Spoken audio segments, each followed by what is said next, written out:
Final Destination 5. This movie, honestly, I went in going, okay, it's going to be like, you know, Final Destination cheese.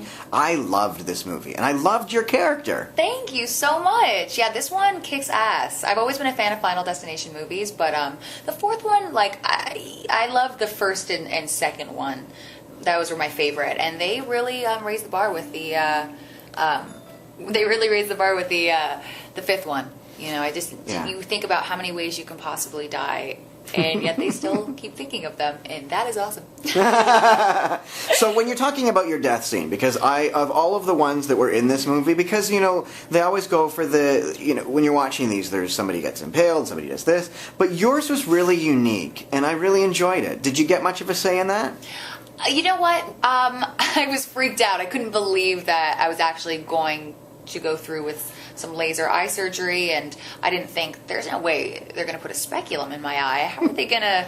They'll CGI that. There's no way. And lo and behold, we start shooting at 6 p.m. and 70 times later with the speculum going in and out of my eye until 9 o'clock in the morning. I was like, all right, we're doing this. They numbed my eye. My eye was numbed all night. It was, wow. It was grueling. It was very challenging. That fear and that eek factor, you're like, oh, I can't believe it. So that intimate, you're vulnerable with the speculum there. That's my true feelings. How many fingers am I holding up? 3. So why should people go and check out this film? Like, do you have to see all of the others to enjoy this, or is it kind of a cool standalone sequel? Both. I think you should if you're a diehard fan. It's always fun to know what's going on because there's twists and turns in this movie. It's not just death. There's great things to this. They kind of dabbled with all the movies as far as dark humor and they've built a relationship. It's not just you see these characters and then they die. Yeah. It's like they built a relationship. There's a dynamic there. So I think you could watch it without, if you just want to see some crazy things going on and you want to have that adrenaline rush without knowing the twists and turns, then fine. Go see it. Either way, you'll enjoy the ride for sure. I have to tell you this: when I left seeing the movie, and this has happened every time I've seen one of the Final Destination movies. Okay. Inevitably, I leave the movie and I'm really looking all around. Like, I was driving home from the theater and I'm like, maybe I shouldn't take that exit. Oh my God, the sign's going to fall on me. And you're looking at me like this has happened to you when you left the set. This happens to me all the time. Literally happens to me all the time. I remember I was riding my bicycle not too long ago, and I was just thinking like, oh my God, a car could just like smash into me right now. This would be so crazy if it did. So I just slowed down. Lo and behold, car flies by. It's like things could happen. I guess when my time, when I go. I guess it's my time. Yeah. I believe in fate. And you can't really fight it, so I have your gut and intuition and just, have that instinct to know, don't go down that dark alleyway. So I think that, and maybe this is a bit of a stretch, but there definitely is a moral to the Final Destination movies. Like, this stuff could really happen. Well, yeah, it's crazy because when you see in the movie, one of the deaths, actually, they had no idea. And the show 1,000 Ways to Die, someone actually died that way. Yeah. Really? Yeah. So, it's freaky. It's one of those things you're like, this is a strange thing. We like to watch people die.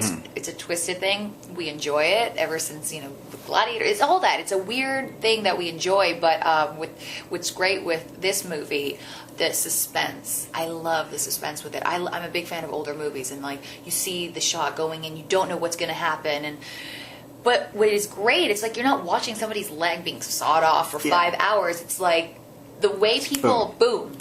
But the suspense draws you in, and you have that shock and awe. But it's good too because, in a weird way, you can die that way. You could. You could. Oh yeah, absolutely. So when you go from, because obviously we all know you from soap operas, Bold and Beautiful, and you go from this. How do you make the transition from soap to horror? Soap to horror. Well, it's funny because with Final Destination 5, we shot about 110 pages in 4 months. And on soap, I shoot 70 pages a day. No one take, usually no rehearsal. We do, 8 to 12 episodes in 4 days. So it was like, wait, we're doing it one more time? How do we, okay. And it's like, I'm in my trailer going, I have so much free time. I'm just going to dancing. What do we do? Like, it's a different. They're both challenging in two different ways. Obviously, with the emotional side of Olivia and being in a head vice and all the stunts and hands-on work that I love doing, that was challenging. And then you have Bold and Beautiful, and it's very challenging as far as dialogue and memorization, and it's it's tough. So movies may be a bit easier, slightly easier. Yes. I will be honest, yes. So what are your thoughts? The slog line for the movie, and maybe I'm getting it wrong, it's something like death doesn't like to be cheated. What are your, do you believe in that? Or, like, let's look at that slogan. I mean, watching the movie, I truly believe when it's your time, it's your time. Yeah. And I'm not trying to get spiritual or anything. Yes, you are. Well, it was funny. It's like I believe it. I believe if it's your time, unless you're completely going in the opposite way, you're like, you feel that maybe you're supposed to be on this flight or you're supposed to be on this train and it didn't work out. Like, well, that might not have been your time to die. But it's funny because when I speak with one of my friends who's afraid of flying, they're like, well, it maybe not be my time to die, but it could be the guy beside me, his time. We're all both on the same plane, so it's gonna go down. Interesting. Very interesting, which I didn't think about that before. Like I said, I believe in fate. Fate in a way, if it's your time, it's your time. Like, there's nothing else that you can do. That's just my own beliefs. But cheating death, I don't know. Maybe you can. Maybe I already did. Maybe death is coming after me right now.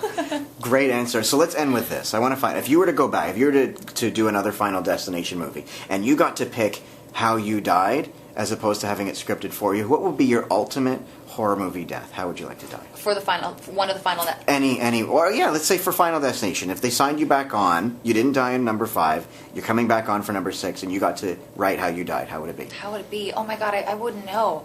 I would like something so ridiculously amazing where, like the light bulb would fall on me, and then I fell over a table, and then I would somehow fall down a bunch of stairs, and then I set on fire. Kind of like, I just won't die. Why won't I die? Oh, dear God. Thank you so much. That was great. Thank you so much.